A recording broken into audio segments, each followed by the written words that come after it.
আল্লাহ গো, আমি তো বিধবা হয়ে গেলাম।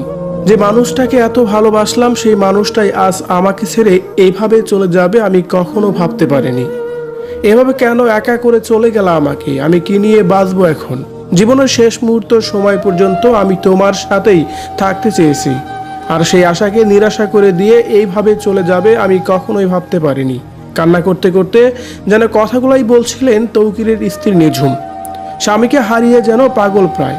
কাতে কাতে লেফটেন্যান্ট পাইলট ফ্লাইট তৌকির ইসলাম সাগরকে নিয়ে কি বলছে তার স্ত্রী নিঝুম, এ বিষয়ে জানতে সম্পূর্ণ ভিডিওটি দেখে সঙ্গেই থাকুন। সর্বশেষ হেলিকপ্টারে করে নেওয়া হয়েছে তৌকিরের লাশ, আর বাকরুদ্ধ হয়ে শেষ পর্যন্তই তাকিয়ে দেখছে তার আদরে স্ত্রী নিঝুম। স্বামীর সেই অর্ধগলিত লাশ দেখে যেন নিজেকে আর কোনোভাবেই ধরে রাখতে পারেনি নিঝুম। কান্নায় ভেঙে পড়ে সেই মুহূর্তেই। তাই তো স্বামীর মৃত্যুতে কাঁদতে কাঁদতে নিঝুম বলতেছিলেন, আল্লাহ গো, আমি তো বিধবা হয়ে গেলাম।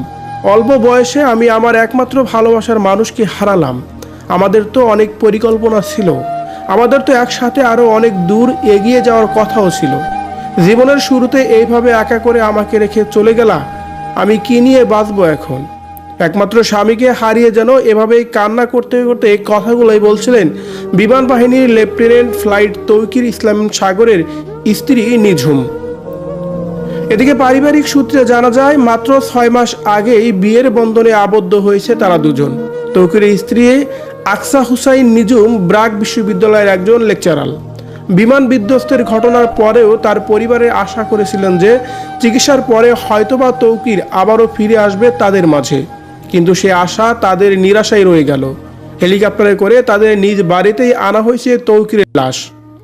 21 July Uttara Diabari milestone school and কলেজের উপরে নিয়ন্ত্রণ হারিয়ে বিমান নিয়ে বিধ্বস্ত হন লেফটেন্যান্ট তৌকির ইসলাম সাগর।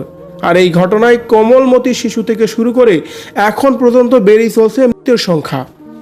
মঙ্গলবার বিমান বাহিনীর হেলিকপ্টারে করে তৌকির ইসলামের মরদেহ আনা হয় রাজশাহী সেনানিবাসে। সাহসী এই বিমান বাহিনী লেফটেন্যান্ট তৌকির ইসলামকে দেখতে ছুটে আসে হাজার হাজার মানুষ। শেষ পর্যন্ত রাজশাহীর সফুরা কবরস্থানে তাকে দাফন করা হয়েছে।